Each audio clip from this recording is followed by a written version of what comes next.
ኢየሱስ ክርስቶስ ጎይታ እዩ ሃሌሉያ ሃሌሉያ ሃሌሉያ ሃሌሉያ ሃሌሉያ አብሮሜ ምዕራፍ 11 ካብ ጥቅሲ 33 ስጋብ 36 ከም ዝብል ናይ እግዚአብሔር ቃል ንረክብ ሃሌሉያ ወዳጀ ማዕሙቅ ሀብተ አምላኽን ጥበቡን ፍልጠቱን እንደይ ዘይምርመር ኮታይ ፍርዱ እንደይ በአሰር ዘይርከቢ መገዱ ሐሳብ እግዚአብሔር ዝፈልጥ መንዩ ወይስ መንዩ ዘማኽሮ መንከዩ ቀደም ገለ ዝሃቦሞ ዝፍደዮ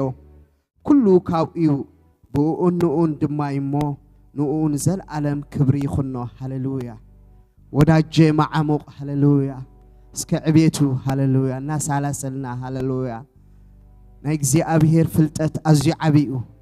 ናይ እግዚአብሔር ጥበብ አዝዩ ፍሉዩ ሃሌሉያ ምስቲ ሃሌሉያ ዘለና ያኹነታትን ምስቲ ዝተባህለናን ሃሌሉያ ክንሪኦ ኾለና ሃሌሉያ ሓደ ግዜ ኣብ ብዙሕ ሃሌሉያ ከቢድ ነገር ኣብ ክፍትሓሉ ዘይክእል ነገር ክንህሉ ንኽእል ኢና ግን እግዚአብሔር ካብኡ ንላዕሊ እዩ ሃሌሉያ እግዚአብሔር አምላኽ ካብኡ ንላዕሊ እዩ ሃሌሉያ አዝዩ ዓቢዩ ወዳጀ ማዕሙቅ ኢልወሎ ሃሌሉያ ክንደይ ዘይምርመር እዩ ሃሌሉያ ሃሌሉያ ሃሌሉያ እስከነዚ ክእለት አምላኽና እስተንተና ሃሌሉያ ንነገራትና ንዕኡ ክንህቦይና ሃሌሉያ ከመይሩ ከምዚ ይኸውን ትብሉ ሃሌሉያ ሎማዓልቲ ኣብ ቃል አምላኽ መልስሎ ሃሌሉያ ወዳጀ ማዕሙቅ ኢልና ሎ ቃል አምላኽ ሃሌሉያ ፍልጠት አምላኽ ኣይምርመርኒ ሃሌሉያ ሀብቲ አምላኽ ኣይምርመርኒ ሃሌሉያ መኒ ፍቃድ አምላኽ ዝፈልጥ ኢልና ሎ ሃሌሉያ መኒ ንእግዚአብሔር ዝምርምሮ ሃሌሉያ መንፈስ ቅዱስ ተዘይኮይኑ እግዚአብሔር ባዕሉ ተዘይገሊጽልካ ሃሌሉያ እግዚአብሔር ይመስገን ሃሌሉያ ሎማዓንቲ ሃሌሉያ ኣብ ቅድሚ እግዚአብሔር ከነቅርቦይና ነገራትና ሃሌሉያ እግዚአብሔር ከአክረድአናዩ ሃሌሉያ ጎይታ ነመስግነካ አሎና ብምስጋና ንጸባበየካ አሎና ሃሌሉያ ዝኸብደና ዘበለ ሃሌሉያ ዘይፍታሕ ኮይኑ ዝተሰማዓና ነገራት ሃሌሉያ ብዙሕ ግዜ ዝወሰደ ክኸውን ይኽእል እዩ ሃሌሉያ እግዚአብሔር ግን ሰናዩ ሃሌሉያ ወዳጀ ማዕሙቅ መን ይምርምሮን እግዚአብሔር ሃሌሉያ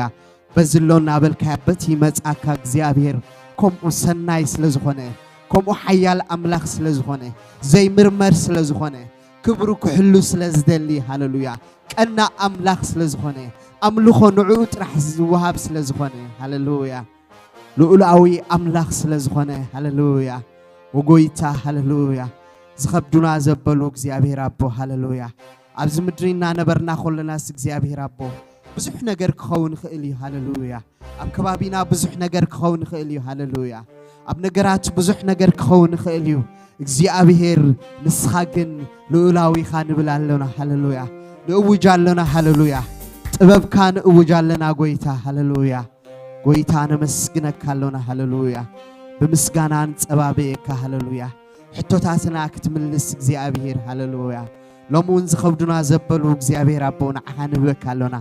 ምኽንያቱ ንስኻ ሓያል አምላኽ ስለዝኾንካ ኩሉ ትኽእል አምላኽ ስለዝኾንካ ሃሌሉያ ንስኻ ጎይታናን አምላኽናን ኢኻ እሞ ነመስግነካ ኣለና ሃሌሉያ ሃሌሉያ ሃሌሉያ ወጎይታ ሃሌሉያ እጁን እግዚአብሔር አቦ ሃሌሉያ ዝተማሳቐሉ ዘበሉ ሕቶታት እግዚአብሔር ቬሪ ኮምፕሌክስ ዝኾኑ እግዚአብሔር አቦ ንዓኻ ንህበካ ኣለና እግዚአብሔር አቦ ንስኻ ክትፈትሖም እግዚአብሔር አቦ ትልዕላው ፍቃድካ ከተፍልጠና ሕጁን እግዚአብሔር አቦ ሃሌሉያ ሃሌሉያ ሃሌሉያ ሃሌሉያ እግዚአብሔር አቦ ሃሌሉያ ፍቃድካ ከተፍልጠና እግዚአብሔር አቦ ኦ ኢየሱስ ክብሪን ህበካ ኣለና እግዚአብሔር ነመስግነካ ኣለና ሃሌሉያ ሃሌሉያ ሃሌሉያ ንሕና ግን ኣብ ቃልካ ደው ንብል ኣለና ጎይታ ሃሌሉያ ንሕጋ ግን ኣባኻ ደው ንብል ኣለና እግዚአብሔር አቦ ሃሌሉያ ሃሌሉያ ዝተመኮርናዮ እንተሎስ ኣብ ቃልካ ደው ምባል ሃሌሉያ ነገራት ድማ ብግዚኡ በትናትካ ፍቃድ ይፍትሑ ጎይታ ሃሌሉያ ክብሪን ህበካለና ጎይታ ኦ ኢየሱስ ክበር ኢየሱስ ክበር ኢየሱስ ክበር ኢየሱስ ክበር ኢየሱስ ክበር ክበር ክበር ክበር ክበር ክበር ክበር ንሃገርና ነገር ንዓኻ ንህበካ እግዚአብሔር ናይ ዘዓለምና ነገር ንዓኻ ንህበካ እግዚአብሔር ናይ ቤትና ነገር ንዓኻ ንህበካ እግዚአብሔር ኩሉ ዝኸብደና ዘበለ ሃሌሉያ ወአምላኽ እግዚአብሔር አቦ ንዓኻ ንህበካለና ንዓኻ ቀሊል እዩ እግዚአብሔር ሃሌሉያ ኦ ኢየሱስ በእምሮና ክንበጽሐካ ይንኽእልና ሓደ ነገር ግን ንፈልጥ ኣብ ምሕለዊና ደው ኢልና ንጽበየካ ጎይታ ሃሌሉያ ቃልካ ሒዝና ደው ንብል እግዚአብሔር ሃሌሉያ ክብሪ ንዓኻ ጥራሕ ንብል እግዚአብሔር አቦ ሃሌሉያ ኣምልኾ ንዓኻ ጥራሕ ንብል እግዚአብሔር አቦ ህይወትና ንዓኻ ጥራሕ ንብል ጎይታ ሃሌሉያ ኢየሱስ ኢየሱስ ኢየሱስ ኢየሱስ ኢየሱስ ኢየሱስ ሎሚ ተኣምራትካ ክትገልጽ ጎይታ ሃሌሉያ ሎሚ ንስኻ ማእከልና ተረኺብካ እግዚአብሔር አቦ ነፍስ ወከፍ ህይወት ተረኺብካ እግዚአብሔር አቦ ሃሌሉያ ሕቶታት ክትምልስ ዝተሳቀለ ነገራት እግዚአብሔር አቦ ክትፈትሖ ጎይታ ናባኻ ነቕርበለና እግዚአብሔር አቦ ሃሌሉያ yes lord ንስኻ ኢኻ ማስተርና ጎይታ ንስኻ ኢኻ ጎይታና ጎይታ ኦ ኢየሱስ መስግነካ ኣለና ጎይታ ንዕብየካ ኣለና ጎይታ ሃሌሉያ ከማኻ የለን ንብል ኣለና እግዚአብሔር አቦ ብዛዕባኻስ ኣዝና ንእሽተይ ኢና ንፈልጥ ጎይታ ሃሌሉያ እሱውን ንስኻን ተገለጽካልና እዩ ጎይታ ሃሌሉያ እሱውን ካባኻን ትኾነልና እግዚአብሔር ሃሌሉያ ኩሉ በኣኻ ኾነ ዘይበኣኻ ግን ወልሓደ ዝኾነ የለን ጎይታ ሃሌሉያ እዚ ንእመን ኣለና ንቓልካ ንእመኖ ኣለና እግዚአብሔር አቦ ኦ ኢየሱስ ክበር ንገስ ንስኻ በይንኻ ሃሌሉያ ሃሌሉያ ሃሌሉያ አሜን አሜን አሜን ተመስገን ኢየሱስ ሃሌሉያ ተመስገን ተመስገን በምስጋና ጥራሕ ንጸባበየካ ንዓኻ ጎይታ ሃሌሉያ ሃሌሉያ በምስጋና ኢኻ ትኸብር ጎይታ ሃሌሉያ በትዘለና ከነመስግነካ ኸለና ኢኻ እስኻ ትኸብር ኢየሱስ ኢየሱስ ኢየሱስ ኢየሱስ በትጽቡቕ ተሓስበልና ብኡ ንድሰት ብኡ ንሕጐስ ኣለና ጎይታ ሃሌሉያ በትዘተስፈኻና ቃል ብኡ ንሕጐስ ኣለና ጎይታ ደስ ብለና ኣሎ እግዚአብሔር አቦ ንሕና ዕድለኛታት ኢና ጎይታ ሃሌሉያ ንዓኻ ምፍላጥና ጎይታ ወዲ ህያው ኣምላኽ ምዃንካ ዝፈለጥና ንዓኻ ጎይታ ኦ ኢየሱስ ንዓና ከተድሕን ኢልካ ከም ዝመጻኻ እግዚአብሔር አቦ ንኃጢአትና ኢልካ ኣብ መስቀል ከም ዝዋዕልካ እግዚአብሔር አቦ እዚ ነገር እዚ ዝገለጽካልና እግዚአብሔር አቦ መንፈስ ቅዱስ ክብርን ህበካ ኣለና እግዚአብሔር አቦ ዝረኸብካና እግዚአብሔር አቦ ሃሌሉያ ሃሌሉያ ካብ ብዙሓት ዝሓረኻና ጎይታ ንስኻ ኢኻ እሞ ክብሪን ህበካ ኣለና ሃሌሉያ ክብሪ ንዓኻ ንብል ኣለና እግዚአብሔር አቦ ሃሌሉያ ኩሎም ነገራት እውን እግዚአብሔር አቦ ንዓኻ ኣሚንና እግዚአብሔር አቦ ሃሌሉያ ናባኻ ነቕርቦም ኣለና ደጊምና ደጋጊምና እግዚአብሔር አቦ ሃሌሉያ መልሲ ሕቶና ኣባኻ ጥራሕ እዩ ዘሎ ጎይታ ሃሌሉያ ኢየሱስ ኢየሱስ ኢየሱስ ሎሚ ኣብ ካልእ ኣይንውከልን እግዚአብሔር ኣባኻ ግን ንውከል እግዚአብሔር ተወኪልናካ ዘይተሕፍረና ኣምላኽ ስለ ዝኾንካ ጎይታ ክብሪ ንህበካ ኣለና ሃሌሉያ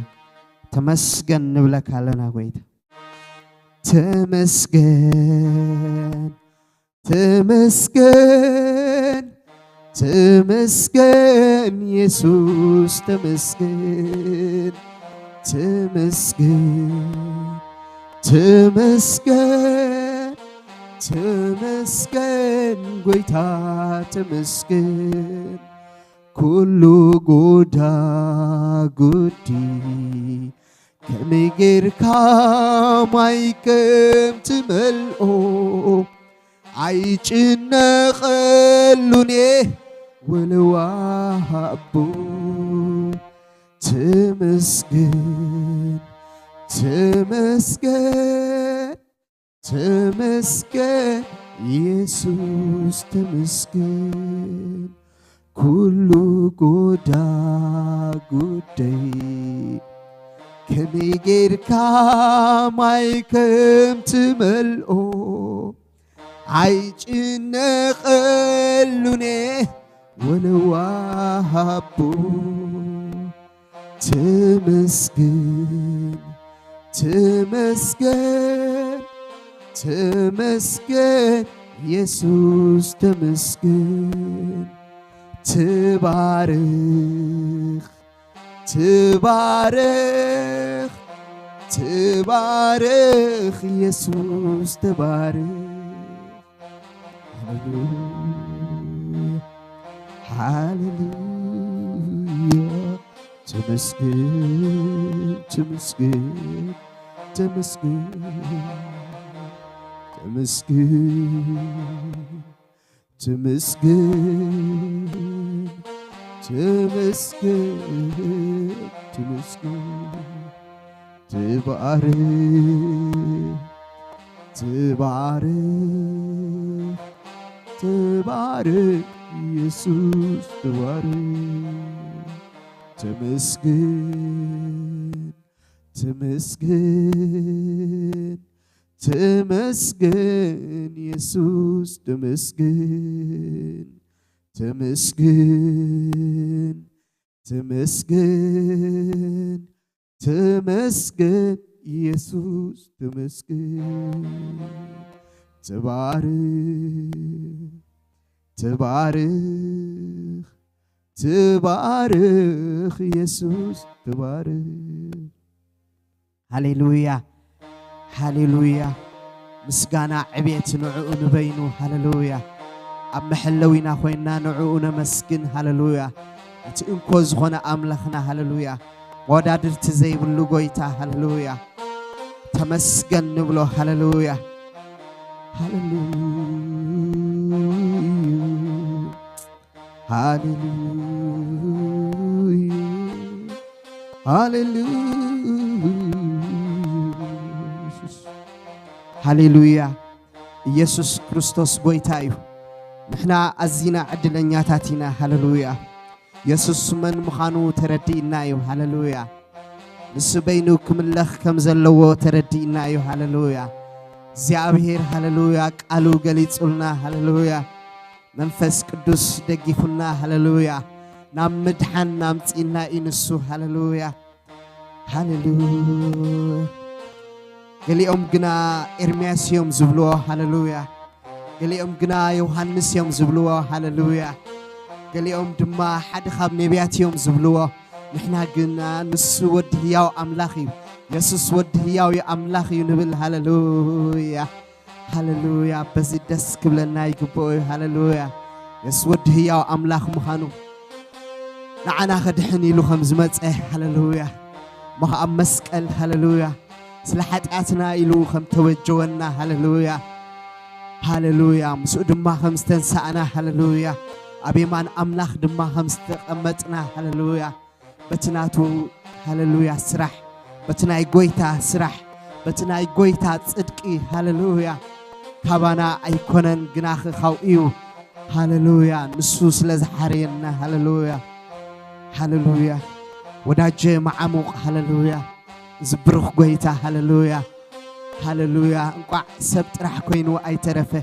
نسو دما املاخيو هاليلويا نسو هاليلويا نحنا نشتينا نفلت كابتناتو هاليلويا نسو قنا خلي يزفلت هاليلويا نسو قنا لؤلاو املاخيو هاليلويا هاليلويا هاليلويا هاليلويا هاليلويا نايكزي أبيهر نجر بقليلوز تمت هيكونن هاليلويا هاليلويا أقليل كازر هيكونن هاليلويا هاليلويا أبيو نايكزي أبيهر نجر هاليلويا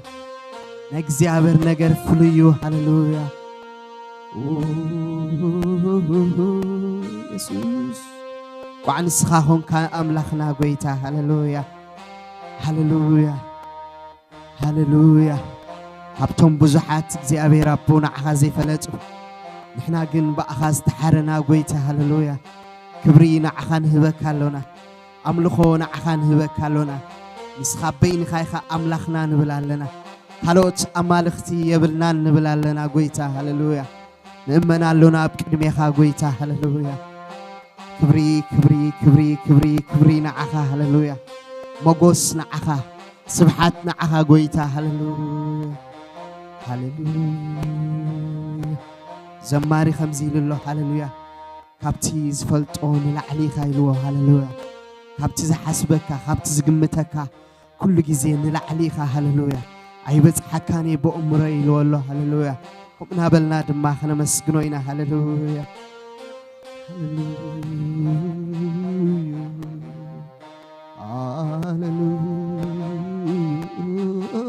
هللويا هللويا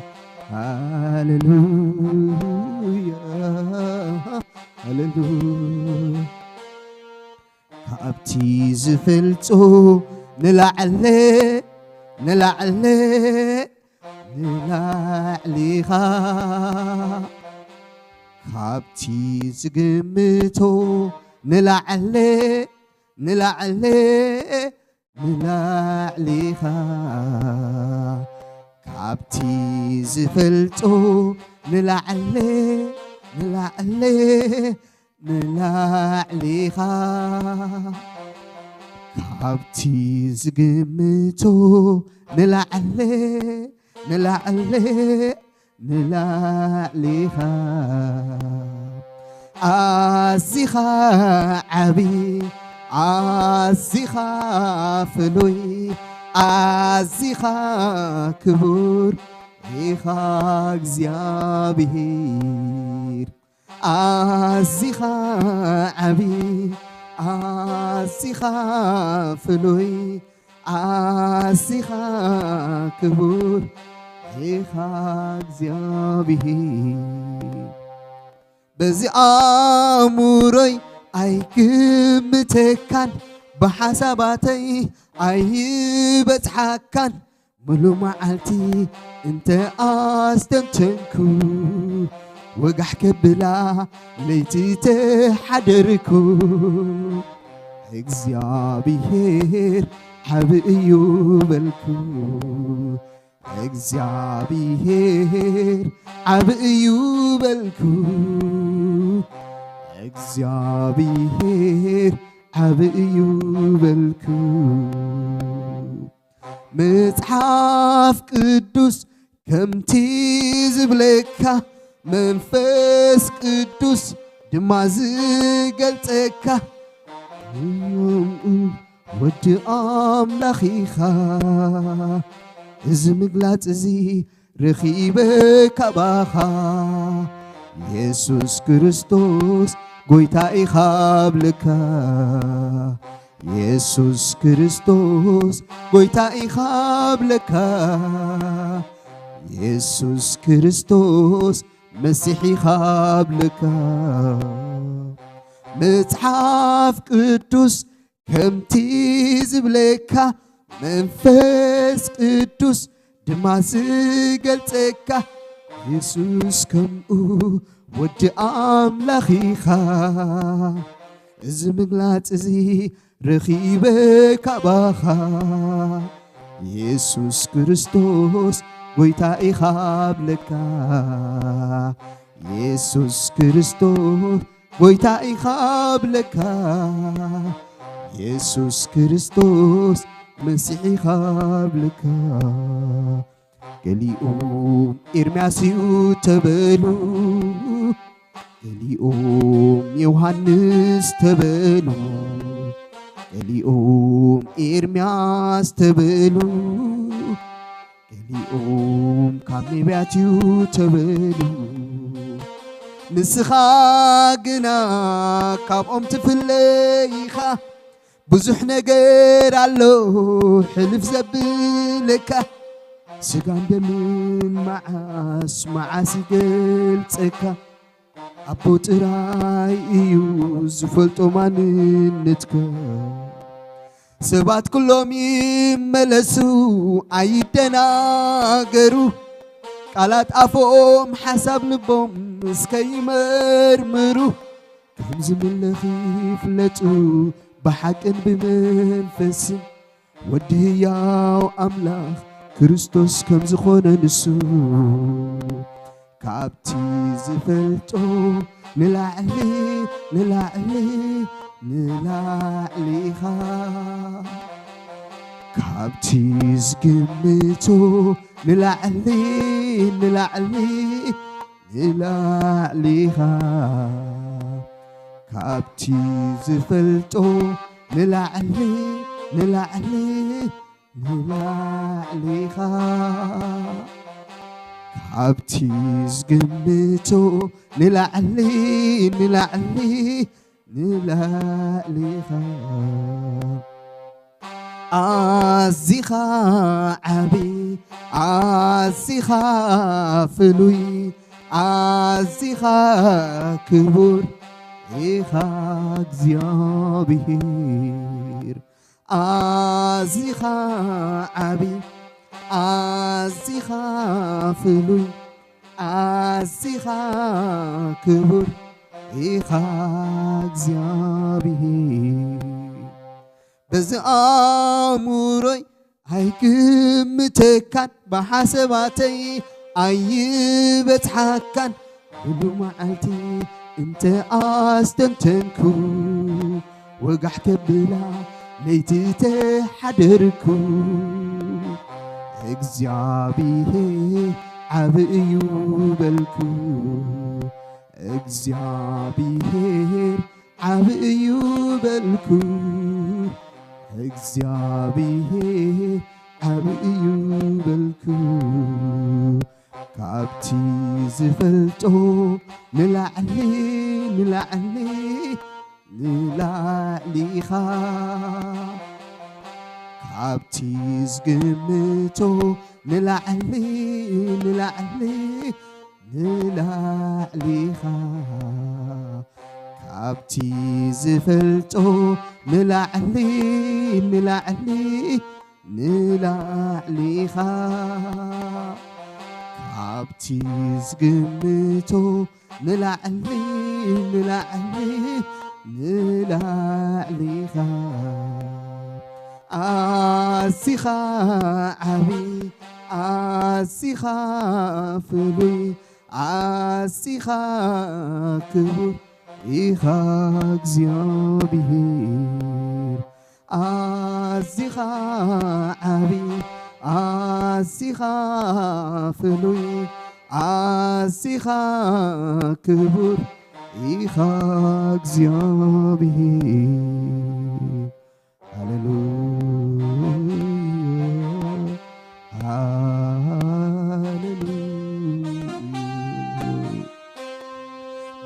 በዚአሙሮይ አይግምተካን በሐሳባተይ አይበጽሐካን ሙሉ መዓልቲ እንተ አስተንተንኩ ወጋሕ ከብላ ለይቲ ተሓደርኩ እግዚአብሔር ዓብዩ በልኩ እግዚአብሔር ዓብዩ በልኩ እግዚአብሔር ዓብዩ በልኩ መጽሐፍ ቅዱስ ከምቲ ዝብለካ መንፈስ ቅዱስ ድማ ዝገልጸካ ኢየሱስ ከምኡ ወዲ ሕያው አምላኽ ኢኻ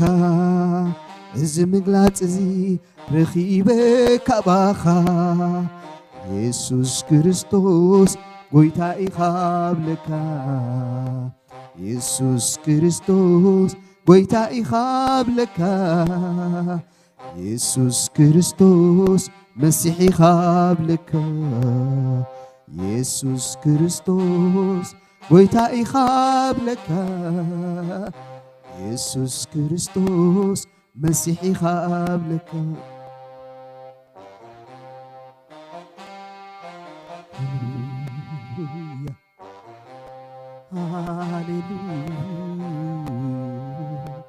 ሃሌሉያ ኢየሱስ ክርስቶስ ጎይታ ኢኻብ ለካ ኢየሱስ ክርስቶስ ጎይታ ኢኻብ ለካ ኢየሱስ ክርስቶስ መሲሕ ኢኻብ ለካ ኢየሱስ ክርስቶስ ወዲ ሕያው አምላኽ ኢኻብ ለካ ኢየሱስ ክርስቶስ መድሕነይ ኢኻብ ለካ ኢየሱስ ክርስቶስ መድሓኒየይ ኢኻብ ለካ ኢየሱስ ክርስቶስ ጎይታ ሕይወተይ ኢኻ ኢየሱስ ክርስቶስ ጎይታ ሕይወተይ ኢኻ መንፈስ ቅዱስ ጎይታ ኢኻብ ለካ ኢየሱስ ክርስቶስ ጎይታ ኢኻብ ለኩ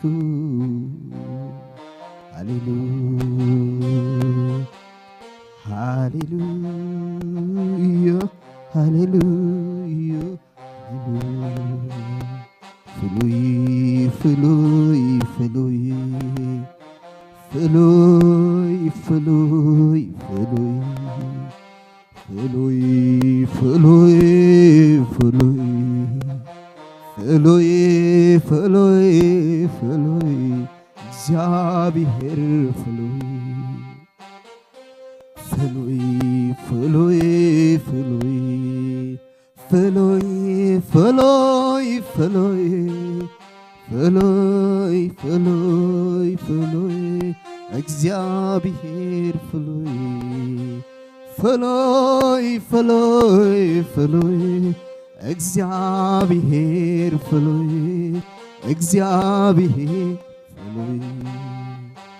ፍሉይ ፍሉይ ፍሉይ ፍሉይ ፍሉይ ፍሉይ እግዚአብሔር ፍሉይ ፍሉይ ፍሉይ ፍሉይ ፍሉይ ፍሉይ ፍሉይ እግዚአብሔር ፍሉይ ፍሉይ ፍሉይ ፍሉይ ፍሉይ ፍሉይ ፍሉይ እግዚአብሔር ፍሉይ ፍሉይ ኢኻ ኢየሱስ ፍሉይ ፍሉይ ኢኻ ፍሉይ ፍሉይ ከም ዮሐንስ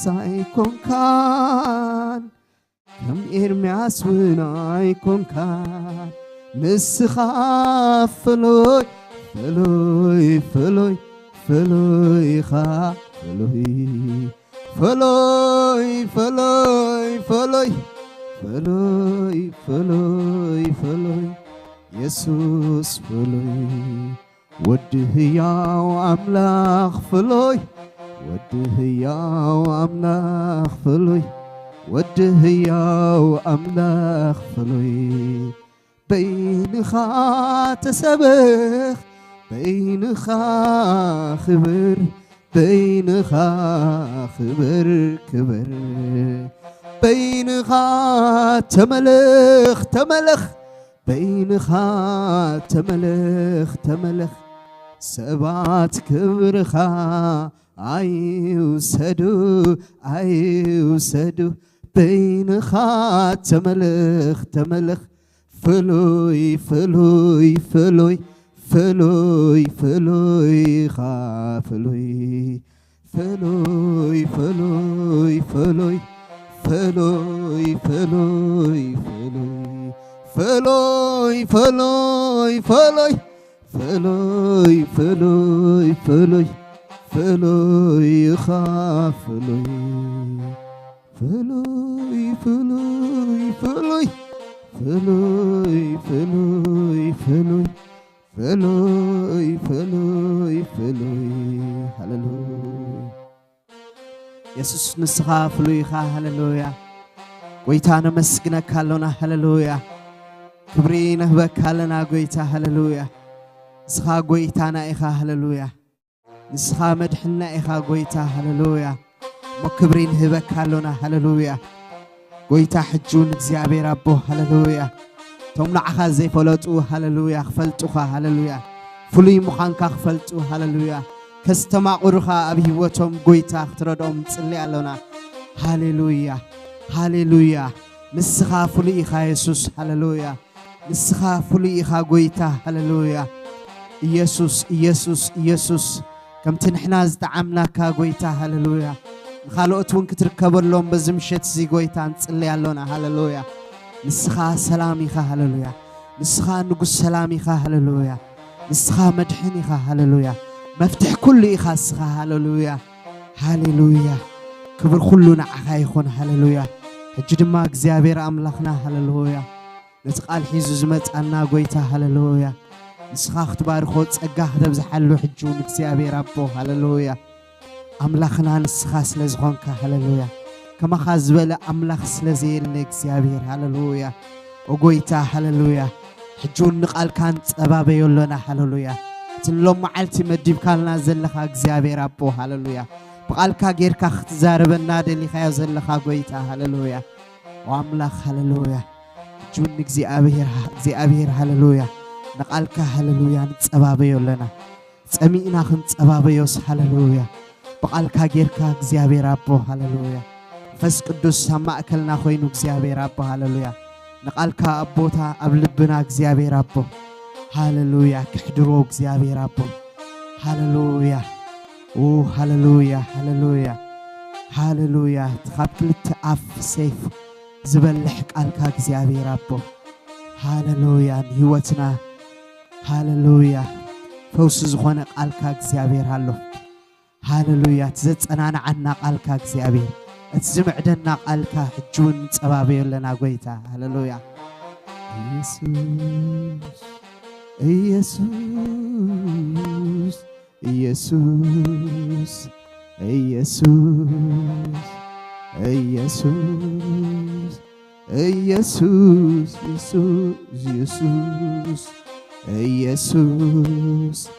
يسوع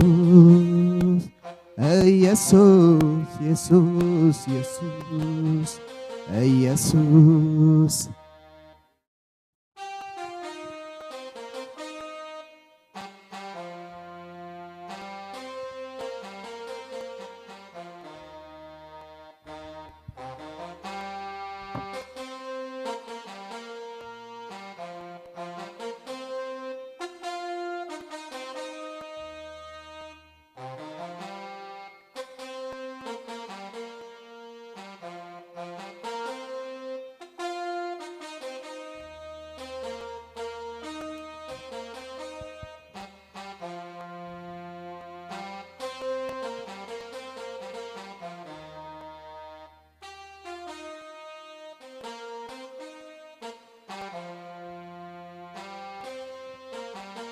እግዚአብሔር ይመስገን ክብርን ምስጋናን ለእግዚአብሔር ይሁን ኢየሱስ ክርስቶስ ትማልን ሎምን ንዘለዓለም ሕያው እዩ ንሱ ኣብ ዘለዓለም ንዘለዓለም ንሱ እዩ በሕያውነቱ ንዘለዓለም ይነብር ኢየሱስ ክርስቶስ ትማልን ሎምን ንዘለዓለም ሕያው እዩ እንደገና እግዚአብሔር ዕድል ስለዛሃበና ቃሉ ንኽንሰምዕ ቃሉ ንኽንዛረብ ጸጋ መንፈሱ ስለዘብዛሐልና እግዚአብሔር ይመስገን እግዚአብሔር መንፈስ ቅዱስ ኣብ ማእኸልና ተረኺቡ ቃሉ ብምልአት ክገልጸልና እንጸልይና ቅዱስ እግዚአብሔር ቅዱስ ቅዱስ ቅዱስ ንዘለዓለም ብቅድስና ትነብር بزلعالم كبرنا موجسن زلعالم تنبر هياو أملاك هاب زلعالم زمسلك كايلن زود عدرك كايلن السخا هياون زلعالم عون صادقن قدوسن زهون كأملاك لبن كلاليتن تمرمر مجدن حقنا كله تفتن قدوس እግዚአብሔር ንስኻ ኢኻሞ እቲ ህያው ቃልካ ንነፍስን መንፈስን نأمرون زمرمر هياو قالكا منفس قدوس زرتع زلعالماو زغونه قالكا نهيوت كوننا بزي مشت زي قالكا منفس قدوس يغلط ناي قالكا برهان يبرا مخر اغاننتي مخر ديابلوس زبله كله يفرس በጌታ በኢየሱስ ክርስቶስም ቃልካ መንፈስ ቅዱስ ኃይሊ ከይግለጽ በስተፈላለየ መገዲ ዝጻባና የጸልማት ኃይሊ በኢየሱስ ክርስቶስም ይፍረስ ምኽረ አጋንንት ዘበለ ሁሉ ይውደቅ ምኽረ ጸልማት ንዘለ ዓለም ይበተን ቃልካ ሕያዊው ቃልካ መንፈስዩ ቃልካ ሰይፍዩ ቃልካ ሐዊዩ ቅዱስ እግዚአብሔር ቃልካ ዘለዓለማውን ሕያውንዩ ቃልካ ይቅድስዩ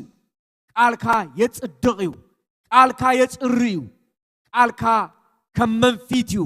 ቅዱስ እግዚአብሔር እቲ ሕያው ቃልካ ቅዱስ ዘለዓለማው እግዚአብሔር ሕይወትና ኣብ ቅዱስ ቃልካ ሚዛን እቲ ዝኸበረ ሒዙ ክወፅእ ንጽልይ ኣለና ዘለዓለማውን ጻድቕን ዝኾንካ ቅዱስ እግዚአብሔር ቃልካ ሕያው እሞ ብመንፈስ ይገለጽ በኢየሱስ ክርስቶስ ስም በፍሬ ይገለጽ እቲ ቃልካ ሕይወትና ይለውጦ ነፍስ መንፈስና ይሐድሶ ስለትገብሮ ነመስግነካ ኣለና ተሪፉ ዘለ ጊዜ ኩሉ ድማ ንዓኻ ሓሊፍና ንህበካ ኣለና በክቡር ወድኻ በኢየሱስ ክርስቶስ ስም አሜን እግዚአብሔር ይመስገን ኢየሱስ ክርስቶስ ትማልን ሎምን ንዘል ዓለም ሕያው ሕጅውን ካብቲ ዝሓለፈ ኢና ንቕጽል ማለት ኣብ ዮሐንስ ወንጌል ምዕራፍ 14 ካብ ቁጽሪ 15 ዘሎ ክፍሊ ጎይታ ኢየሱስ ክርስቶስ ኣርባዕተ ወንጌላት ምሰምሃሮም ኣብ መወዳእታ ኣብ ዮሐንስ ወንጌል ንቶም ቀዳሙት ደቀ መዛሙርት ዝተዛረቦም ዓቢ ስነ መለኮታዊ ነገር ኣሎ እሱን ብዛዕባ መንፈስ ቅዱስ እዩ ጎይታ ኢየሱስ ክርስቶስ 3 ዓመትን ፈረቃን ብግብርን ብቃልን ምሰምሃሮም ንቶም ደቀ መዛሙርት ዝተዛረቦም ኣብ መወዳእታ ብዛዕባ መንፈስ ቅዱስ እዩ መንፈስ ቅዱስ ኣብ ደቀ መዝሙር ሕይወት ክንደየናይ ዓቢ ግደ ከም ዘለዎ ዘርኢ ክፍልታት እዩ እዚ ክፍሊ እዚ ኣማኒ ብመንፈስ ቅዱስ ዳግም ክውለድ ከሎ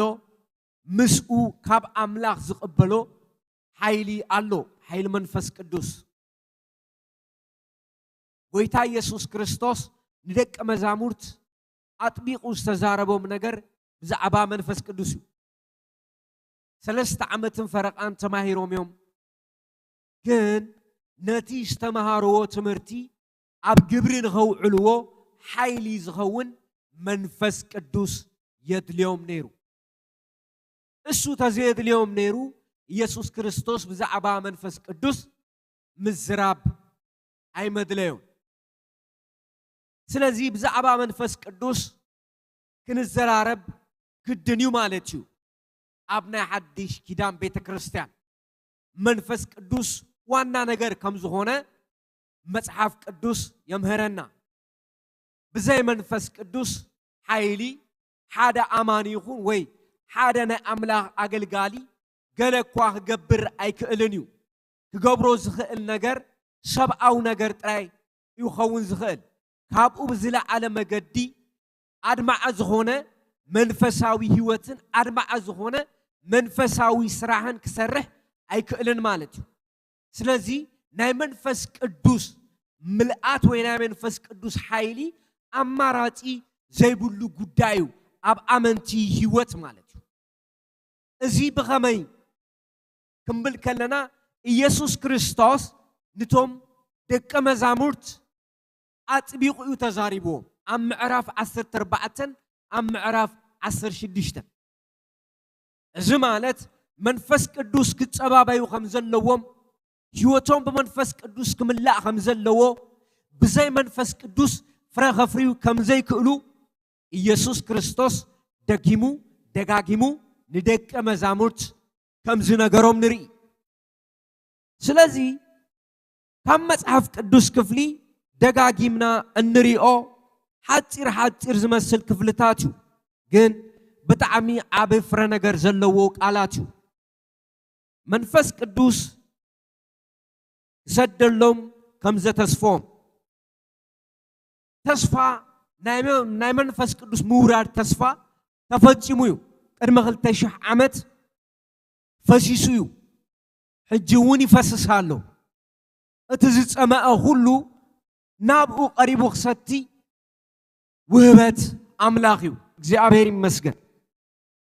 መንፈስ ቅዱስ ክሰደሎም ከምዘ ተስፎም ንርኢ እዚ ቅድሚ መንፈስ ቅዱስ ምውራዱ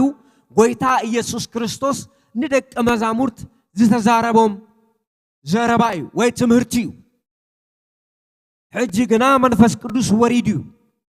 ግን ከምዝ ንሪኦ እተፍቅሩኒ እንተ ኮይንኩም እሲ ትእዛዛተይ ክትሕሉ ኢኹም ኣነ ከኣነቦ ክልምኖይ ንሱ ድማ ንዘለዓለም ምሳኻትኩም ዝነብር ካልእ መጸናንዒ ይህበኩም እዩ ንሱ ኸኣ ዓለም ዘይትሪኦን ዘይትፈልጦን ብምዃና ክትቅበሎ ዘይትኽእል መንፈስ ሓቂ እዩ ንስኻትኩም ግና ምሳኻትኩም ዝሓድር ኣባኻትኩም እውን ክነብር ስለ ዝኾነ ትፈልጥዎ ኢኹም እዚ ጎይታ ኢየሱስ ክርስቶስ ብዛዕባ መንፈስ ቅዱስ ተዛሪቡ ብዛዕባ መንፈስ ቅዱስ ቅድሚ ምውራዱ መንፈስ ቅዱስ ንደቀ መዛሙርት ኢየሱስ ክርስቶስ አስተምህሮ ሂብዎም እዩ መንፈስ ቅዱስ ክመጽእ እዩ ኣባኻትኩም ድማ ክዓድር እዩ ኣባኻትኩም ክነብር እዩ ንዘለዓለም ምሳኻትኩም ዝነብር ካልእ መጸናንዒ ክህበኩም ኢሉ ኢየሱስ ክርስቶስ ንደቀ መዛሙርት ብዛዕባ መንፈስ ቅዱስ ነጊሮ ቅድሚ ምውራዱ ብዛዕባ መንፈስ ቅዱስ አተንቢሁሎ እዚ ማለት እንታይ ማለት እዩ ኢየሱስ ክርስቶስ ብዛዕባ መንፈስ ቅዱስ መብርሂ ሂቦ መንፈስ ቅዱስ ክመጽእ ከሎ ዝመጽእን ዝኸይድን ዘይኮነስ ንዘለዓለም ምሳኻትኩም ክነብር እዩ ነባሪ እዩ ምሳኻትኩም እዩ ዝነብር ዝመጽእን ዝኸይድን ኣይኮነን ንዘለዓለም ምሳኻትኩም ክነብር እዩ ካልእ መጸናንዒ ክህበኩም ንሱ ኸኣ ዓለም ዘይትሪኦን ዘይትፈልጦን ብምዃና ክትቅበሎ ዘይትኽእል መንፈስ ሓቂ እዩ እቲ ካልኣይ ዓለም ኣይትፈልጦና ዓለም ኣይትሪኦና ስለዚ ንዚ መንፈስ ሓቂ ክትቅበሎ ኣይትኽእልን ንስኻትኩም ግና ምሳኻትኩም ዝሓድር ኣባኻትኩም እውን ዝነብር ስለ ዝኾነ ትፈልጥዎ ኢኹም ንመንፈስ ቅዱስ ምሳኻትኩም ስለ ዝነብር ኣባኻትኩም ድማ ስለ ዝሓድር ክትፈልጥዎ ኢኹም ማሕደር መንፈስ ቅዱስ ክትኮኑ ኢኹም እዩ እቲ ሓደ ኢየሱስ ክርስቶስ ንደቀ መዛሙርት ዝነገሮም ትምህርቲ ማለት እዩ ብዛዕባ መንፈስ ቅዱስ ክሓድር እዩ ወይ ክነብር እዩ ንዘለዓለም መጽኡ ኣመን ኣብ ኣመንቲ ህይወት መንፈስ ቅዱስ ኣብ ኣመንቲ ህይወት ንዘለዓለም ክነብር እዩ መጽኡ ጊዜያዊ ኣይኮነን ንዘለዓለም ክሓድር ንዘለዓለም ክነብር እንደገና እዚ መንፈስ ሓቂ እስኻትኩም ትፈልጥዎ ኢኹም ካልኦት ግን ኣይፈልጥዎን ንምንታይ ስለ ዘይራእይዎ ስለ ዘይጠዓምዎ ካልኦት ኣይፈልጥዎን እዮም ስለዚ መንፈስ ቅዱስ መን ይፈልጦ ተይልና እቲ ዝጠዓምዎ ጥራይ ዝፈልጡ ካልእ ሰብ ክፈልጦ ኣይክእልን እዩ ብዛዕባ መንፈስ ቅዱስ ክንዘራረብ ከለና ንመንፈስ ቅዱስ ዝፈልጦ መን እዩ ተይልና መንፈስ ቅዱስ ኣብኡ ዝሓደረ ሰብ ጥራይ ክፈልጦ ዝኽእል መንፈስ ቅዱስ ዝፍለጥ ኣምላኽ እዩ ብምንታይ ይፍለጥ ተይልና ማሕደር መንፈስ ቅዱስ ብምዃን ዳግም መንፈስ ቅዱስ ዝተወለዱ ኣመንቲ ይፈልጥዎ እዮም ንመን ንመንፈስ ቅዱስ ዝፈልጥዎ በዓል መን እዮም ተይልና ብመንፈስ ቅዱስ ዝተወለዱ ዳግም ዝተወለዱ ኣመንቲ ጥራይኦም ንመንፈስ ቅዱስ ዝፈልጥዎ ንመንፈስ ቅዱስ ዝፈልጥዎ ብክርስቶስ ኢየሱስ ኣሚኖም ብመንፈስ ቅዱስ ዝተወለዱ born again ክርስቲያን እዮም ዝፈልጥዎ እዚ ማለት ከመይ ይፈልጥዎ ተይልና መንፈስ ቅዱስ አባታቶም ስለዝነብር መንፈስ ቅዱስ አባታቶም ስለዝሐድር መጽሐፍ ቅዱስ እዚህ ዘርኤና ንሱኻ ዓለም ዘይትሪኦን ዘይትፈልጦን ብምዃና ክትቅበሎ ዘይትኽእል መንፈስ ሓቂ ንስኻትኩም ግና ምሳኻትኩም ዝሓድር ኣባኻትኩም እውን ዝነብር ስለዝኾነ ትፈልጥዎ ኢኹም ዝሓድርን ዝነብርን እዩ ነባሪ ስለዝኾነ መንፈስ ቅዱስ ትፈልጥዎ ኢኹም ዘይትፈልጥዎ ኣይኮነን እዚ መንፈስ ሓቂ ኣባኻትኩም ስለዝሓደረ ክትፈልጥዎ ኢኹም እዚ ዝበለሉ ምክንያት ጎይታ ኢየሱስ ክርስቶስ ደቀ መዛሙርት ቅድሚ መንፈስ ቅዱስ ምውራድ ምስ መንፈስ ቅዱስ አፍልጦ አይነበሮምን ስለዚህ አፍልጦ ስለዘይነበሮም ምስ መንፈስ ቅዱስ ጥቡቅ ዝምድና ስለዘይነበሮም ኢየሱስ ክርስቶስ መንፈስ ቅዱስ ምስ መጸ ብዕሊ ክትፋለጡ ኢኹም አባኻትኩም ስለዝነብር አባኻትኩም ስለዝሐድር ብደንቢ ክትፈልጥዎ ኢኹም ንመን ንመንፈስ ቅዱስ ንመንፈስ ቅዱስ ዝፈልጥዎ መንፈስ ቅዱስ ኣብ ህይወቶም ዝሓደሩ ሰባት ጥራዩ መንፈስ ቅዱስ ኣብ ህይወቱ ዝሓደረ ሰብ ብዛዕባ መንፈስ ቅዱስ ይፈልጥ ንምንታይ ተይልና መንፈስ ቅዱስ ዝፍለጥ አምላክ ስለዝኾነ ዝግለጽ አምላክ ስለዝኾነ ናይ መንፈስ ቅዱስ ምውራድ እቲ ዓቢ ሚስጥር እንታይ እዩ ተይልና ኣብ ኣመንቲ ህይወት ምህዳርን ንዘለዓለም ምንባርን ስለዚህ ብዛዕባ መንፈስ ቅዱስ ክንሓስብ ከለና ወይ ብዛዕባ መንፈስ ቅዱስ ምልአት ክንሓስብ ከለና ምስ መንፈስ ቅዱስ ዘለና አፍልጦ እንታይ ኢልና ክንሓትት ዝግባአና ንዘለዓለም ምሳኻትኩም ዝነብር ካልእ መጸናንዒ ክህበኩም ንሱ ከዓ ዓለም ዘይትሪኦን ዘይትፈልጦን ብምዃና ክትቅበሎ ዘይትኽእል መንፈስ ሓቂያ ዓለም ኣይትሪኦን እያ ዓለም ኣይትፈልጦን እያ ክትቅበሎ ኣይትኽእልን እያ ክትቅበሎ ዘይትኽእለሉ መገዲ እንታይ እዩ ተይልና ስለ ዘይትሪኦን ስለ ዘይትፈልጦን እስኻትኩም ግን ኣባኻትኩም ስለ ዝሓድር እቲ መንፈስ ሓቂ ትፈልጥዎ ኢኹም እቲ ፍልሊ እሱ እዩ ካልእ ኣይኮነን ንዘለዓለም ምሳኻትኩም ዝነብር ካልእ መጸናንዒ ክህበኩም ንሱ ከዓ ዓለም ዘይትሪኦ ዘይትፈልጦን ብምዃና ክትቅበሎ ዘይትኽእል መንፈስ ሓቂ እዩ ንስኻትኩም ግና ምሳኻትኩም ዝሓድር ኣባኻትኩም እውን ዝነብር ስለዝኾነ ትፈልጥዎ ኢኹም ንመንፈስ ቅዱስ ትፈልጥዎ ኢኹም ንምንታይ ኣባኻትኩም ስለዝሓድር ኣባኻትኩም ስለዝነብር ምሳኻትኩም ስለዘሎ ትፈልጥዎ ኢኹም ንመን ንመንፈስ ቅዱስ ስለዚ መንፈስ ቅዱስ ዝፍለጥ ኣምላኽ እዩ ማለት እዩ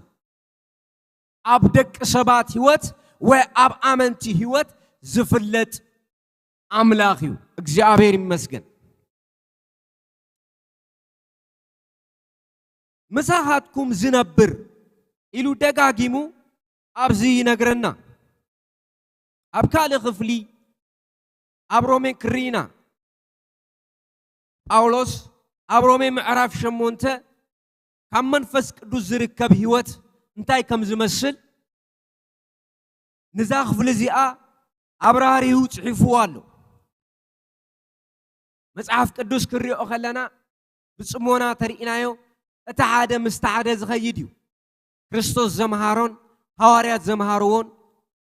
ብሓደ ተላጊቡ ዝኸይድ ኣብዚ ንሪኦ ክፍሊ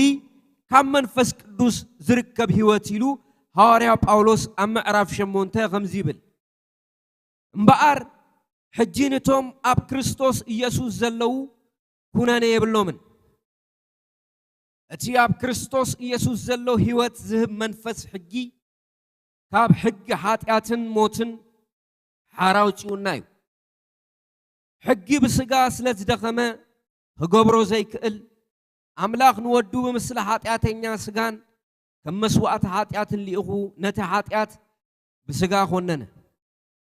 زخا أتت إزاز حجي أبانا مالت أبتم بمنفس مبر بسقا زي النبر مأنتي فتسمي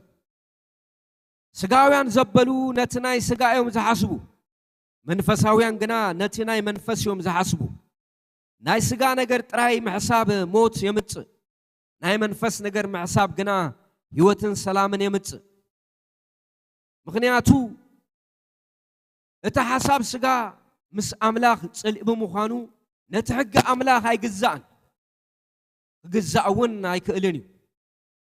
اتهم بسقا زمروحون أملاخ كعقو سواي كألني نسخاتكم قنا منفس أملاخ حديركم انت أليوس منفس مبر بسقا أيكونكم من زلكم اتمنفس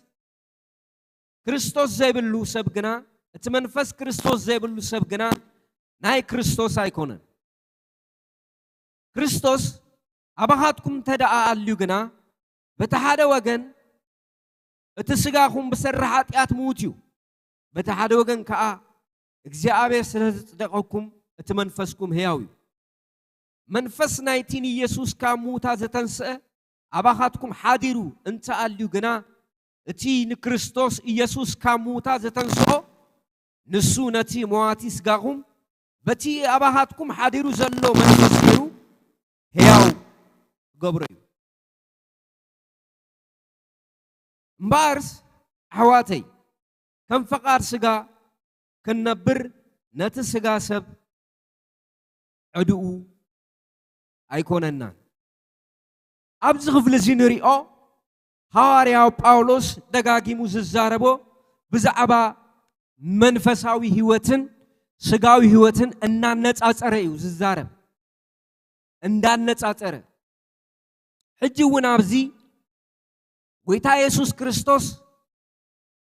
أبيان سونجل أسر تربعة قم تزرعنا يو دك مزامور تزبالهم حدا نجري منفس قدوس نزل على ما بخاتكم كنبريو كحدريو إلو قال بقال دمابزيا نسخاتكم جنا منفس أملاك حديركم انت أليوس بمنفس مبر بسجايكم من زلكم اتمنفس كريستوس زي باللوسب جنا ناي كريستوس أيكونن سلازي ناي منفس قدوس محدار حديركم انت خوينو اتمنفس كريستوس أباهاتكم حديركم انت خوينو إلو هوارياو باولوس يحتت نسبرومي التوي ناي كريستوس منفس اتي منفس كريستوس زي بلو سبقنا ناي كريستوس أيكونن كريستوس أباهاتكم انتدى أليو جنا بتحدى وجن اتسقاهم بسرحات موتيو بتحدى وجن كأ إجزاء صدقكم اتي منفسكم هياوي اتي ناي كريستوس منفس زحاد الرسب بكريستوس يسوع منفسه هياو زغونه سبيو عبت زحالفه كم زرعنا يو منفساو سب إلو هاريا باولوس أب كورنثوس ملئختو غاليصوي منفساوي سب مالت انتاي مالتيو بكريستوس منفس زتملأ ويك آب منفس قدوس داغم زتولده اتي بناي كريستوس يسوع منفس هياو زغونه اتناي كريستوس منفس زحادرو اتناي كريستوس زغونه نجر ابلبو كبوكل قدنيو مالتي سلازي بمنفس داغم زتولده اماني اتناي كريستوس وي منفس قدوس زحادرو اماني اب هيوتو كرأي زلو نجرات الله مالتي أب هيوتو تزيها لوزر أي نجارات منفس أملاك أحضرون مالته منفس أملاك حاديركم أنت وين إلو زعتت منفس أملاك زحادرو أماني منفس أملاك زحادرو أمنتي أبلع لهم ذر أي نجرالو السوس انتايو بغلتوغن كريون خيلينا اتمنفس كريستوس زي بلو سبكنا ناي كريستوس ايكونن كريستوس أباخاتكم تدا أليوغنا بتحدا وغن اتسقاكم بسرحات ياتموتيو بتحدا وغن كأ እግዚአብሔር ስለዘጽደቀኩም እትመንፈስኩም ሕያው من ስለዘጽደቀኩም እግዚአብሔር ስለዘጽደቀኩም በተሐደ ወገን መንፈስኩም ሕያው ዝኾነ መንፈስ ኣለኩም እዩ መንፈስ ናይቲን ኢየሱስ ካብ ሙታት ዘተንስኦ ኣባኻትኩም ሓዲሩ እንተ ኣልዩ ግና እቲ ንክርስቶስ ኢየሱስ ካብ ሙታት ዘተንስኦ ንሱ ነቲ መዋቲ ስጋኹም በቲ ኣባኻትኩም ሓዲሩ ዘሎ መንፈሱ ገይሩ ሕያው ክገብሮ እዩ ነቲ መዋቲ ስጋኹም ኣብቲ ኣባኻትኩም ሓዲሩ ዘሎ መንፈስ ብሓጢአት ምኽንያት ዝሞተ ስጋኹም ሕያው ክገብሮ እዩ መን እቲ ናይ ክርስቶስ ኢየሱስ መንፈስ እቲ ናይ ትንሣኤ መንፈስ ንኢየሱስ ክርስቶስ ካብ ሙታን ዘተንስኦ መንፈስ ስለዚ መንፈስ ኣምላኽ ወይ መንፈስ ቅዱስ ዝሓደሮ ኣማኒ ብሕያውነት ዝመላለስ ማለት እዩ ሕያውነት ዘለዎ ህይወት ዘለዎ ክርስትና ኢየሱስ ክርስቶስ ኣብ ዮሐንስ ወንጌል ምዕራፍ 10 ከምትንሪኦ ከምዚ ኢሉ ኣነ ህይወት ክበዝሓልኩም ህይወት ክኾነልኩም መጽእ እቲ ሌባ ግን ክሰርቕን ክሓርድን ከጥፍእን እዩ መጽኡ በቲ ኣፍ ደገ ዘይመጽእ ብኻልእ ወገን ዝመጽእ ንሱ ሌባ ሰራቕ እዩ ኢሉ ኢየሱስ ክርስቶስ ተዛሪቡ እዩ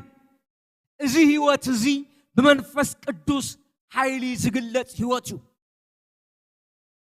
داغم بمنفس قدوس زتولد اماني اتينا كريستوس هيوت اب هيوتو خرأي قدنيو اب حواريات اسو يتغليصو كالا ايكونن اب حواريات دنقن تأمراتن فوسن تنبيتن مغلاصن ممهارن ጉስነትን ጥራይ ኮነን ፍራኔርዎ ናይ መንፈስ ፍሬ ኣብትና ሐዋርያት ህይወት ክሪኦ ከለና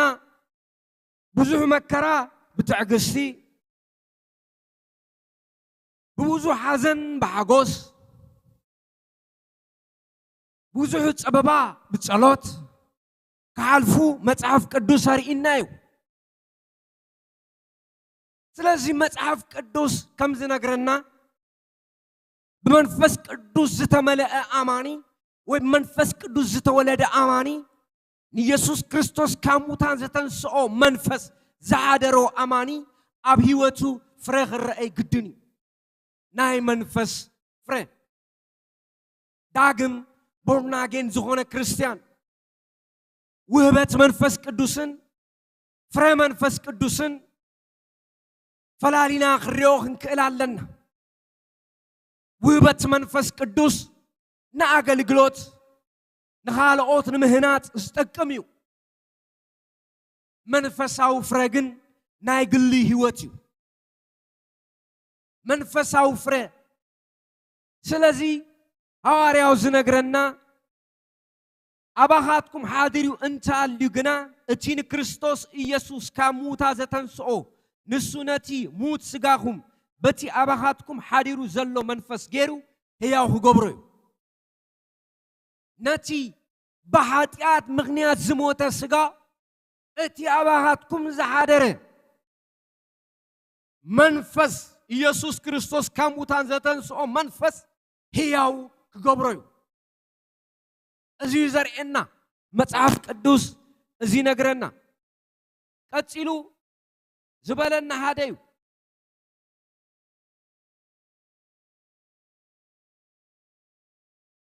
بكريستوس ቁጥር 10 بكريستوس أباهاتكم أنت دعا أتش منفس كريستوس زبلو سبقنا ناي كريستوس هيكونن كريستوس أباهاتكم أنت دعا الليقنا بتحادة وغن اتسقاهم مسرحات موتيو بتحادة وغن كأ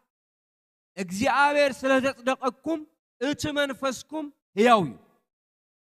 መንፈስ ናይትን ኢየሱስ ካሙታ ዘተንስኦ አባሃትኩም ሓዲሩ እንተ አልዩ ግና እቲን ክርስቶስ ኢየሱስ ካሙታ ዘተንስኦ ንሱ ነቲ ሟቲ ስጋኹምውን በቲ አባሃትኩም ሓዲሩ ዘሎ መንፈሱ ጌሩ ሕያው ክገብሮ እዩ ሕያው ዝገብር መንፈስ ቅዱስ ስለዚህ ንክርስቶስ ኢየሱስ ካሙታ ዘተንስኦ መንፈስ ኣብ ህይወቱ ዝሓደረ አማኒ በሕያውነቱ ዝመላለስ ማለት ሕያው ዝኾነ ፍረ ኣለዎ እቲ ሕያው ፍረ ካብ መንፈስ ቅዱስ ዝፈሪ ፍረ ንሱ ኣብ ህይወቱ ይኸውን ማለት እዩ ስለዚህ بمنفس قدوس داغم توليدنا إنا إلا خنزارب كلنا أبا حلافنت كم زلوو كنزنقع بلنا أبا حلافنت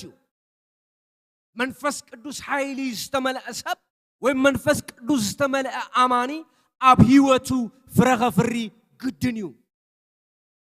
نمنتاي اتي يسوس كريستوس كموتان زتنسعو منفس أب أسل زحادر أولوس أبزنتايلو أباخاتكم حاريرون تخوينو زيو أبتزموت سغاهم هيوت كوبوي مبارك سحواتي كم فقار سغا كنبر نت سغاس سبع داي كونان كم فقار سغا انت نبركم كتموتو يخم نت تغبارات سغا بمنفس انت قتلكم وغنا بهيوت كتنبر يخم مخنياتهم اتوم بمنفس أملاخ زمرحو زبلو نساتهم مولد أملاخيو كمي نسخاتكم نتوي بؤوغرنا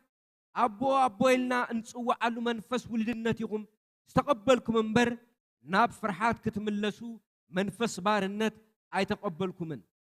ولود أملاخ مخانا خاء نتي منفس أملاخ بعدو إيو مس منفسنا قوينو زمسكر مبار ولود كاب كونا ورس دماينا نا أملاخ ورستو نكريستوس موارستو إنا مسؤو حسار مكرا أنت تسأقبنا مسؤون كنكبرينا سلازي هواريا باولوس انت اوزم محلال فزلو ما عدر منفس قدوس زخونه منفس قدوس زعدرو حاديركم اندابله كل تبوتا دقاقيمو سلس تبوتا تزاريبو انت حاديركم انت غوين حاديركم انت غوينو اندابله از زارب نيرو سلازي منفس قدوس اب هيوتو زحادر سب اب هيوتو هقلت زلو منفساو فرل هيقل قلي خيليو فرام فرايقن ناي كلنا تصاوعيتو داقم بمنفس قدوس تولد امان كلو فرا خفري اب غلاتيا حمشت اسران كلتن استتقى سفره ناي كلات ناي ناي غلغالي كونه ناي تغلغالي كونه ناي سباخي وين ناي تسباخي كونن كلو سب فرا كفري قديتو يو از مالت انتاي مالتو እግዚአብሔር فرا خدلنا كلو خابانا زي هابنا احتتنيو كابت موات سغانا زي كونس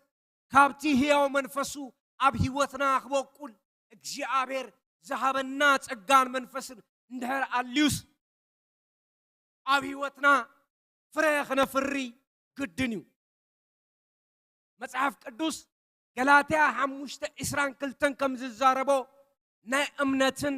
ናይ ትዕግስትን ናይ ቅንዕናን ፍሬህ ነፍሪ فقاد أملاخي هذا بمنفس قدوس استولد أماني تنبيت كي زارب يخيليو تأمرات كي يقبر يخيليو منفس قدوس حيل استملو سبات جن أبيوتهم يرأيو كن عنان فقرن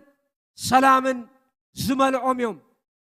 كن عنان فقرن أبقصهم تريئها እግዚአብሔር ይመስገን ኢየሱስ ክርስቶስ ትማልን ሎምን ንዘል ዓለም ሕያዊው ስለዚህ ጎይታና ኢየሱስ ክርስቶስ ንደቀ መዛሙርት ክነግሮም ከሎ እዚ ሓላፍነት እዩ ማለት እዩ አባኻትኩም እንድሕር ሓዲሩስ ንሱ ድማ ንዘል ዓለም መሳኻትኩም ዝነብር ካልመጽናንዕ ክህበኩም ንሱ ኸኣ ዓለም ዘይትሪኦን ዘይትፈልጦም ብምዃና ክትቅበሎ ዘይትኽእል መንፈስ ሓቂ እዩ ንስኻትኩም ግና መሳኻትኩም ዝሓድር ኣባኻትኩምን ዝነብር ስለ ዝኾነ ትፈልጥዎ ኢኹም ስለዚ መንፈስ ቅዱስ ይፍለጥ እዩ ዝፍለጥ ኣምላኽ እዩ መንፈስ ቅዱስ ዝተመልአ ካብ መንፈስ ኣምላኽ ዝተወለደ ይፍለጥ እዩ ይፍለጥ እዩ ብምንታይ ይፍለይ ተይልና ፍረ ኣለዎ ፍረ ትሕትና ኣሎ ፍረ ቅንዕና ኣሎ ፍረ ለውሃት ኣሎ ፍረ ትዕግስት ኣሎ መንፈስ ቅዱስ ዳግማይ ዝተወለደ ኣማን ማለት እዩ ብዙሕ ግዜ ሰባት መንፈስ ቅዱስ ዳግም ከም ዝተወለዱ ምልክት ጌርና ንወስዶ ብልሳን ምዘራቦም እዩ እሱ ውህበት መንፈስ ቅዱስ እዩ دهاري قتلاي قتل بزو عين ريونينا أرشبات فرقن فريو فرق سور كاب سدد نجر زبوكوليو فرق كاب هيوت زبوكوليو يسوع كريستوس تمالن لومن نزل عالم هياويو فرقن فريو فرق عب جزء وشتي زبوكوليو يسوع كريستوس تمالن لومن نزل عالم هياوي سلازي فرمان فس قدوس اب هيوتنا اقداسي قداي اب كريستنا هيوت داغم بمنفس قدوس تولد اماني اب هيوتو فرغ فري قديتايو يسوع كريستوس فرا كتفريو شيمو كوميل زوج جزء ذات سزيانا قلقلو ترينا تقصى أيكونن زي نايهوت فرا ختفريو من فسك دوس داغم زتولد سب نايهوت فرا خفري علوه تزي فريغه مصحف قدوس انتاي يبلنا مصحف قدوس دغاغيمو ابي يوحنس وانجيل زنغرنا حقتاتالو أبي يوحنس وانجيل معرف 15 يبل يسوس حقنا غند ويني ايه انا حق غند ويني تخالي وخا ابوي نتي اباي زلو فريزي فري چنفر كله قرصو نت فريزي فري زبله چنفر غنا نت فريزي فري زبله چنفر غنا ብዙሕ ምእንተ ኸፍሪ የጽረዩ ንስኻትኩም ከዓ ሳላት ዝነገርኩኹም ቃል ድሮ ንጹሃት ኢኹም ኣባይ ንበሩ ኣነውን ኣባኻትኩም ክነብሬ ጨንፈር ኣብቲ ጉንዲ ወይኒ እንተ ዘይነበረ ካብ ርእሱ ኸፍሪ ከም ዘይክእል ንስኻትኩም እውን ኣባይ እንተ ዘይነበርኩም ከምኡ ኢኹም እቲ ጉንዲ ወይኒ ኣነ ጨንፈር ከዓ ንስኻትኩም ኢኹም እቲ ኣባይ ዝነብር أنا ونابو نسيو بزح فريزة فري مغنياتو بجكاي أنت قاعد قبرو أي تقولون يخو أباي زين برزبلة كم تنفر نوسعات دربي ونكت أكيوم دما ناب حوي دربيو أمو يندد أباي أنت نبركم عليه ونابخاتكم أنت حدرة ابتدالي وزبلة تلمون مو يخون لكم بزح فرا أنت فرقهم أبوي بزخ خبري نسخاتكم كأ دق مزامورتي تكوني أخو تايلو بزح فرا انت فريقهم عبوي بزخ خبري نسخاتكم كآدك كما زامرتي تكوني أخم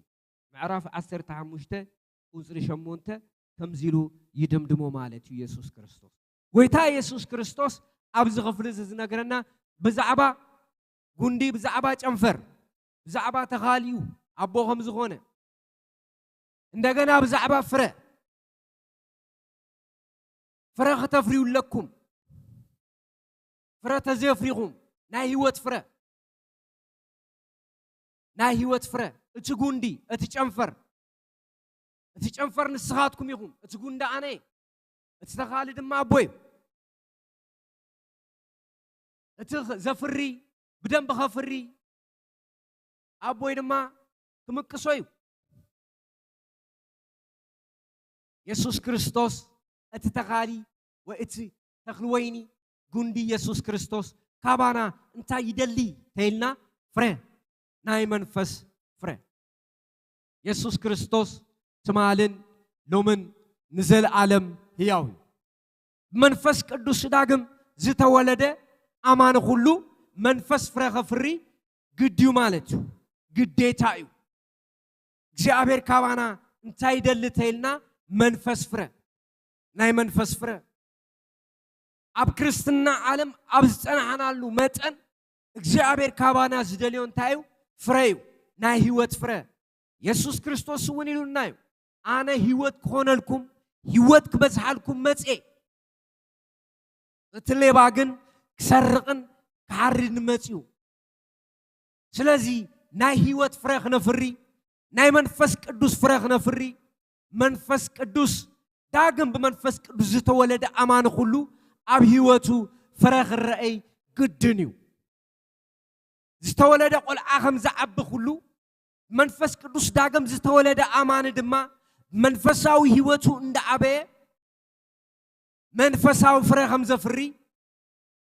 ፍሉጥ እዩ እዚ ተፈጥሯዊ ነገር እዩ ዝተወለደ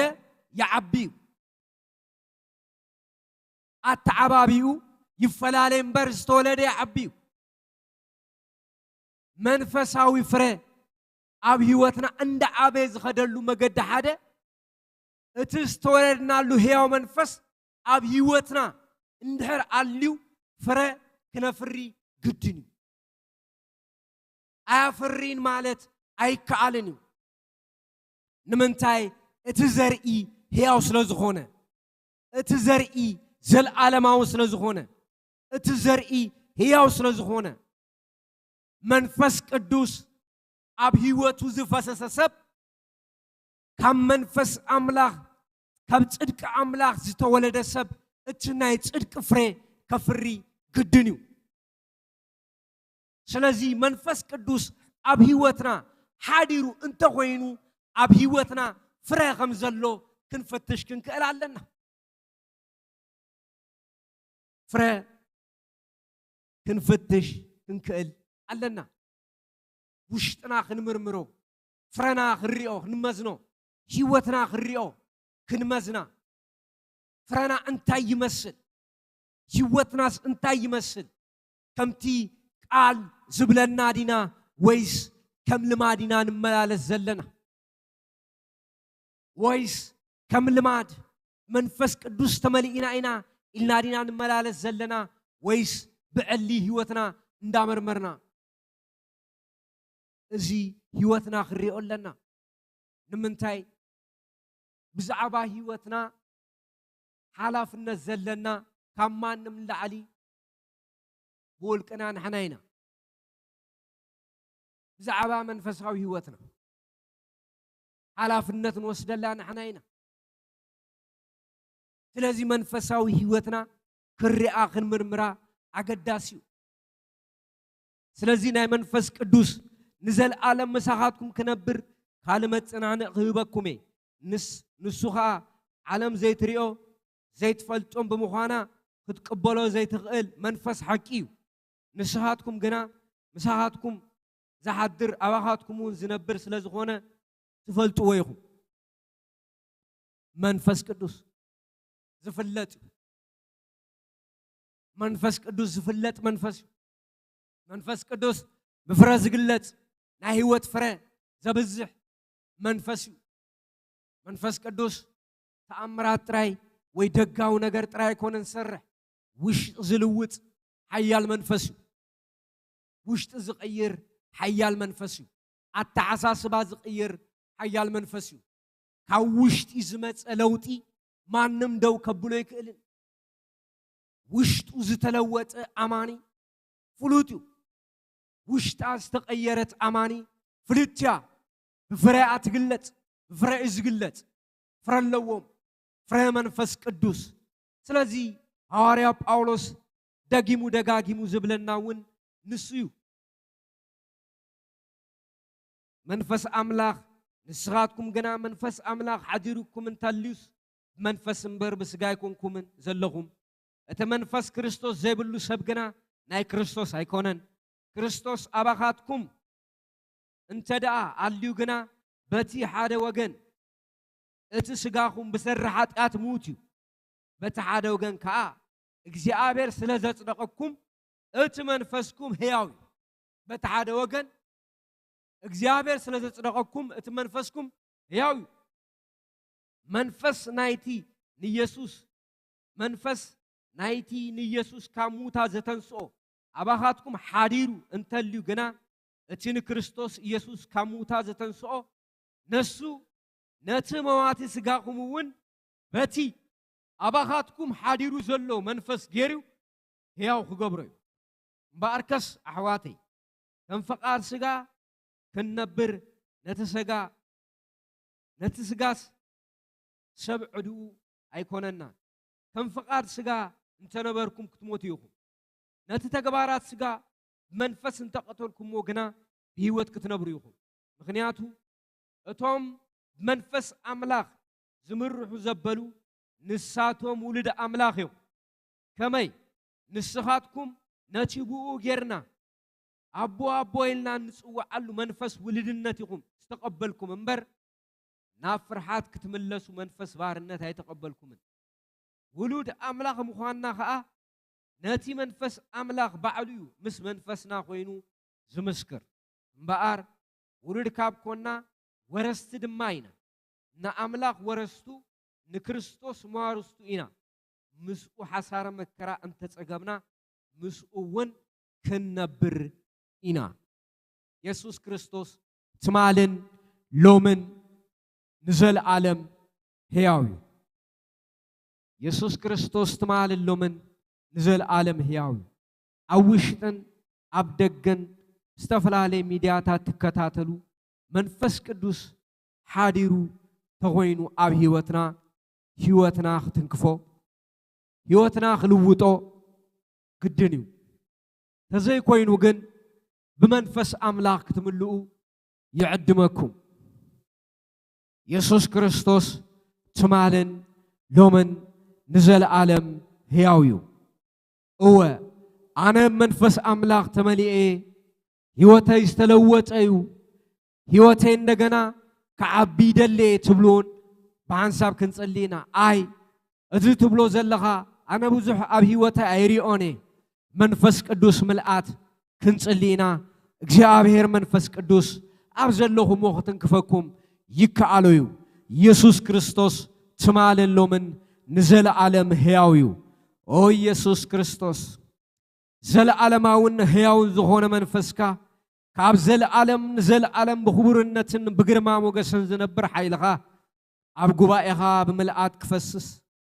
በዚ ሚድያ ዝከታተሉ ዘበሉ ሁሉ ቅዱስ እግዚአብሔር በበዘለዎ ናይ መንፈስ ቅዱስ ሓይልኻ ኣብ ህይወቶም ክፈስስ መንፈሳዊ ተሐድሶ ኣብ ህይወቶም ክኸውን ኣብ ህይወቶም 160 200 ፍረ ኸፍሪ ንጽልይ ኣለና እቲ መንፈሳዊ ፍረ እቲ መንፈሳዊ ሓይል ብምልአት ኣብ ህይወቶም ክኸውን ኦ መንፈስ ቅዱስ ህይወት ቀያራይ ንስኻ ኢኻ ህይወት ትቀይር መንፈስ ቅዱስ ንስኻ ኢኻ ቅዱስ መንፈስ ቅዱስ ያው ዘለዓለማዊ ሓያል ኢኻ እሞ ኢየሱስ ክርስቶስ ካብ ሙታን ዝተስኣኻ መንፈስ ነቲ ዝሞተ ስጋ ሕያው ትገብር በኃጢአት ምክንያት ዝሞተ ስጋ ሕያው ትገብር ንስኻ ኢኻ እሞ ኦ መንፈስ ቅዱስ ሕያውነት ብምልአት መንፈስካ በዘላ ቦታ ክፈስስ ንጽልይ ኣለና ኦ መንፈስ ቅዱስ ስምካ ይኽበር